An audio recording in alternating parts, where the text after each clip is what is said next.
Hello students, आप सभी का हमारे यूट्यूब चैनल में हार्दिक स्वागत है।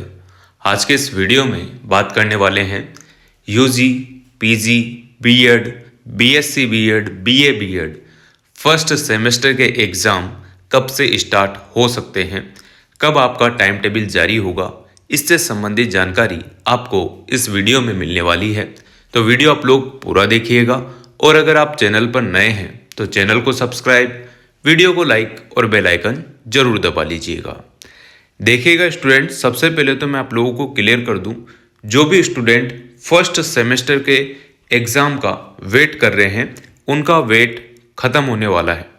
कहने का मतलब ये है कि आप लोगों के टाइम टेबल बहुत जल्द जारी कोटा यूनिवर्सिटी करने वाली है। तो पहले तो आप सभी को अच्छे से पता होगा कि आपके जो है फॉर्म सभी के फिल हो चुके हैं। बहुत सारे स्टूडेंट्स के जो है फर्स्ट सेमेस्टर के मिड टर्म टेस्ट कंप्लीट हो गए होंगे, कुछ स्टूडेंट्स के जो है मिड टर्म टेस्ट चल रहे होंगे।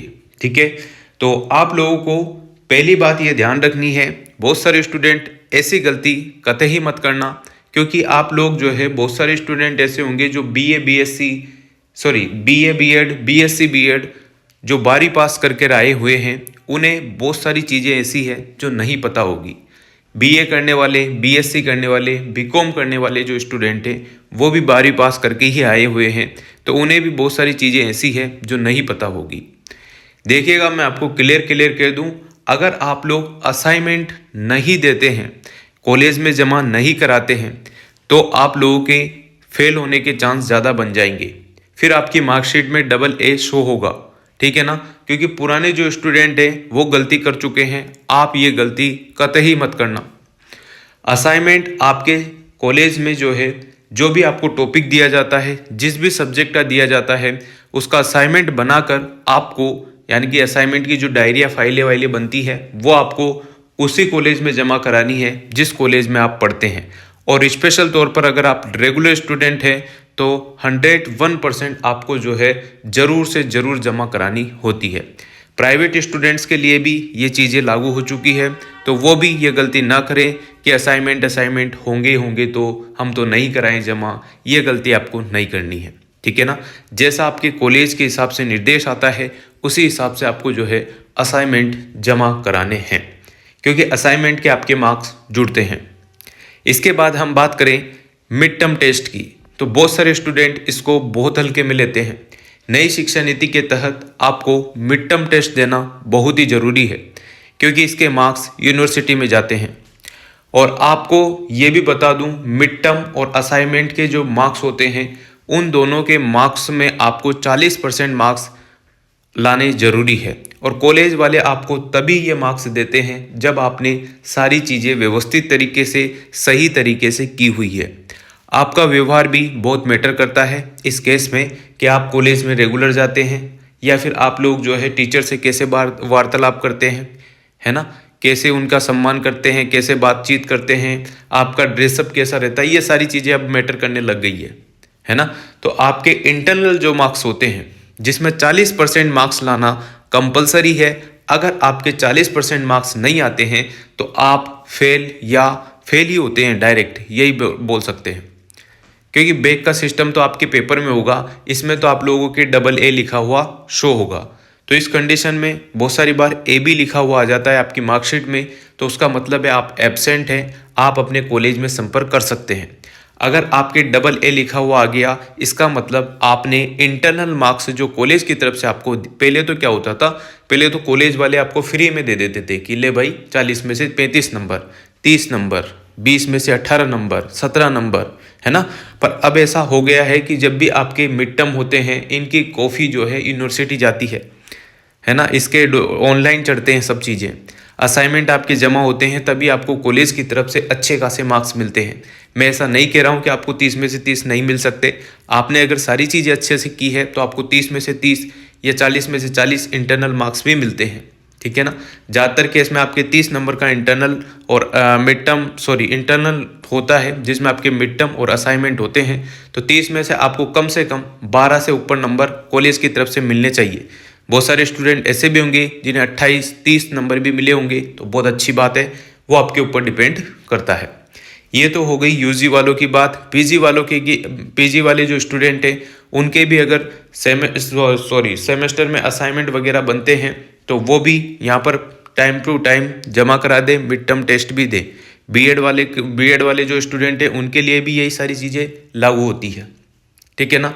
तो ये तो पहला टॉपिक है जिसमें मतलब मैं आपको अपने नॉलेज के हिसाब से बात करूं तो अभी हाल फिलहाल में आपके कॉलेज में असाइनमेंट की फाइलें चल रही है फर्स्ट सेमेस्टर वाले जो स्टूडेंट हैं उन सभी की। तो आप लोग अपनी असाइनमेंट की डायरी फाइल बना लीजिएगा और जमा करा दीजिएगा टाइम रहते हुए, ताकि आपकी मार्कशीट में कोई इशू बाद में न हो। मिड टर्म टेस्ट हो तो उसी टाइम पर, जिस टाइम पर आपका मिड टर्म टेस्ट है, वो भी आपको कंपलसरी है, देना ही होता है, ठीक है। ये बातें आपके दिमाग में फिट बैठ गई होगी। अब इसके बाद हम बात कर लेते हैं आपके फर्स्ट सेमेस्टर के टाइम टेबल कब तक कोटा यूनिवर्सिटी जारी कर सकती है। जैसा कि मेरे सुनने में आया है, आप लोगों के जो है टाइम टेबल का अगर हम बात करें तो मार्च के महीने में आपके टाइम टेबल डिक्लेयर हो जाएंगे और होली के आसपास आपके जो है यानी कि 14-15 मार्च के आसपास या उसके बाद आपके एग्ज़ाम लगने की पूरी संभावना है। कहने का मतलब आपके जो एग्ज़ाम है सेमेस्टर के, फर्स्ट सेमेस्टर के, तो इसमें ज़्यादा पेपर आपके नहीं होते हैं, गिनती के पेपर होते हैं। जैसे 4 पेपर हो गए, है ना। जैसे बीएड वालों के 6 या 7 पेपर होते होंगे, इस टाइप से ही पेपर होते हैं। ज़्यादा 4 या 5 पेपर ज़्यादा से ज़्यादा होते हैं, इससे ज़्यादा पेपर आपके नहीं होते हैं, ठीक है ना। तो 4 या 5 दिन का पूरा टाइम टेबल रहता है आपका, है ना। होली के आसपास आपके पेपर लगना तय है। जैसे पहले 11वीं 12वीं में 10वीं में लगते थे ना एग्ज़ाम होली के टाइम, उसी टाइप से आपके एग्ज़ाम यहाँ पर लगना तय है। तो फर्स्ट सेमेस्टर वाले जो स्टूडेंट हैं उनका टाइम टेबल तो मार्च के फर्स्ट वीक में आने की संभावना है और आपका जो एग्ज़ाम है वो होली के आसपास या होली के बाद होने की पूरी संभावना यहाँ पर है। तो जल्द ही आप लोगों का जो है टाइम टेबल जारी हो जाएगा। तो आप लोगों को पढ़ाई कैसे करनी है ये भी मैं आप लोगों को इसी वीडियो में बता देता हूँ, ताकि आप किसी भी प्रकार की कोई भी परेशानी आपको ना हो।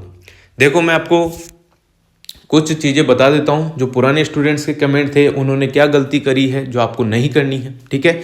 देखो, आप लोग बहुत सारे स्टूडेंट ऐसे होंगे जिन्होंने कॉलेज में पहली बार ही एडमिशन होगा, ठीक है।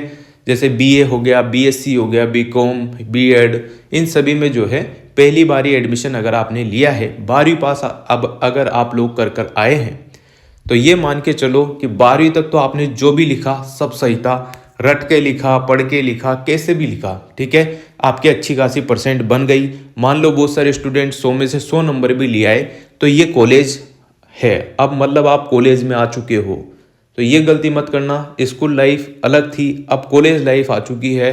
तो कॉलेज में आपको यूनिवर्सिटी की कॉफ़ी लिखनी आनी चाहिए। आपको यहाँ पर ये चीज़ बिल्कुल मैटर नहीं करती कि आपने सीरीज में से कितनी चीज़ें रटी है, क्या क्या चीज़ें आप रट कर आए हैं, ये चीज़ें यहाँ पर मैटर नहीं करती है। यूनिवर्सिटी की कॉफ़ी जब भी आप लोग लिखेंगे तो बहुत ही शानदार तरीके से आपको लिखना चाहिए। राइटिंग आपकी साफ़ सुथरी, पहली बात प्लस पॉइंट यही है यूनिवर्सिटी में अच्छे मार्क्स लाने का कि आपकी राइटिंग काफ़ी सुंदर होनी चाहिए। अब आप लोग सोच रहे होंगे कि सर मेरी तो शुरू से ही गंदी राइटिंग है, तो मैं क्या करूं। तो आपको कुछ नहीं करना है, कोशिश ये करनी है कि साफ सुथरी ही आप लोग लिखें, काटा पीसी बिल्कुल न करें। अब जैसी है वैसी ही रहेगी, आप सुधार करेंगे तो वो सुधर भी जाएगी, है ना। ये बात तो आपकी क्लियर हो गई। दूसरी बात ये ध्यान रखना, जब भी आप कॉफ़ी लिखते हैं तो 3 घंटे का टाइम आपको मिलने वाला है। 3 घंटे के टाइम में जो बड़े क्वेश्चन होते हैं उनको पहले किया करो, उसके बाद छोटे क्वेश्चन, फिर उसके बाद सबसे छोटे क्वेश्चन, ठीक है।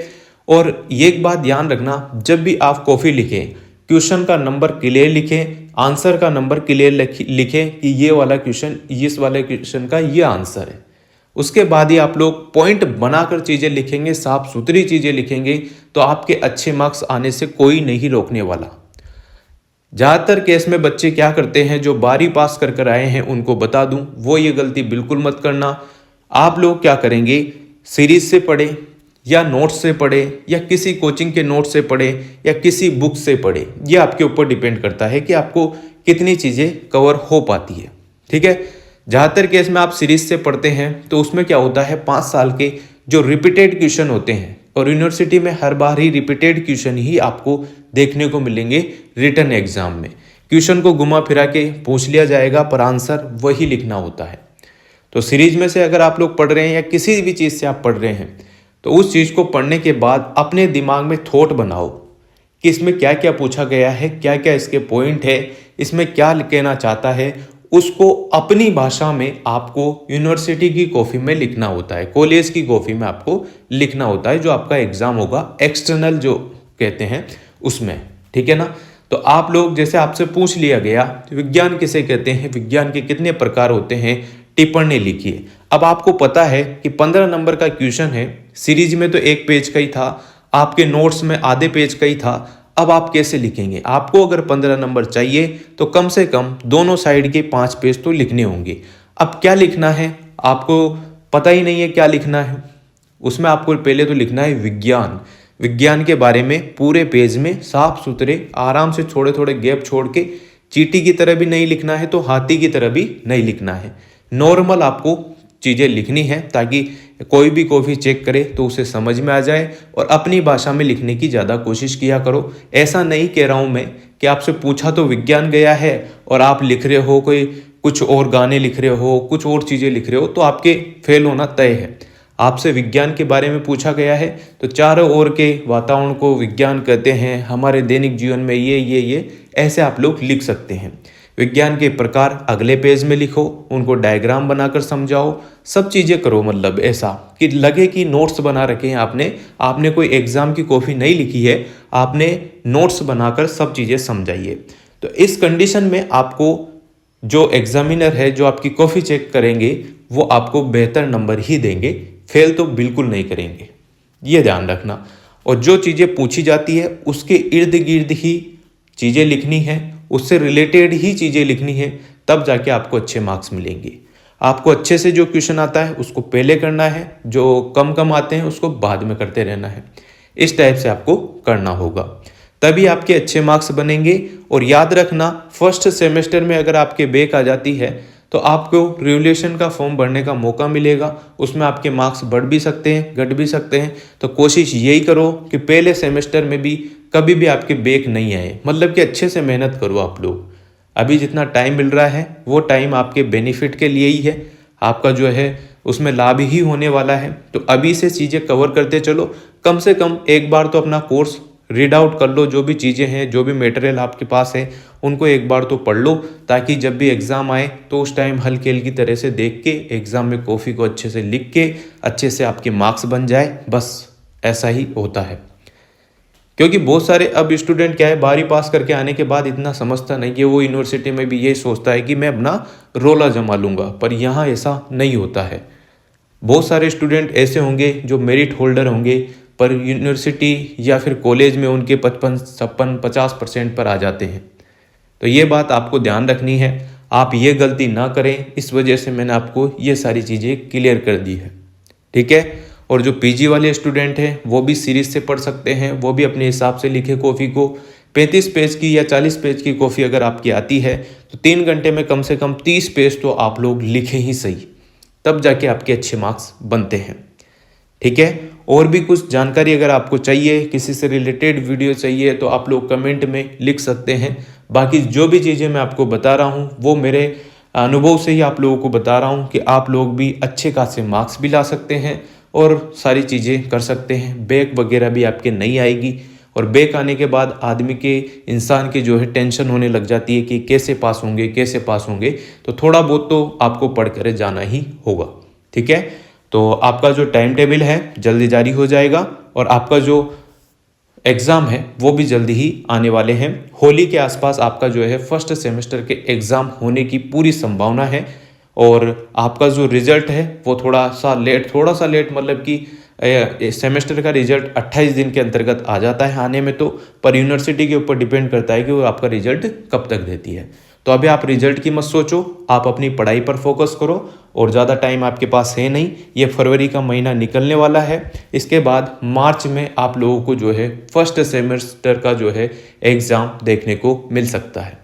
और थर्ड सेमेस्टर वाले जो स्टूडेंट हैं उनके फॉर्म अभी हो सकता है डिले है थोड़ा, क्योंकि पता नहीं क्या चक्कर है, वो आप लोगों को बाद में बताया जाएगा।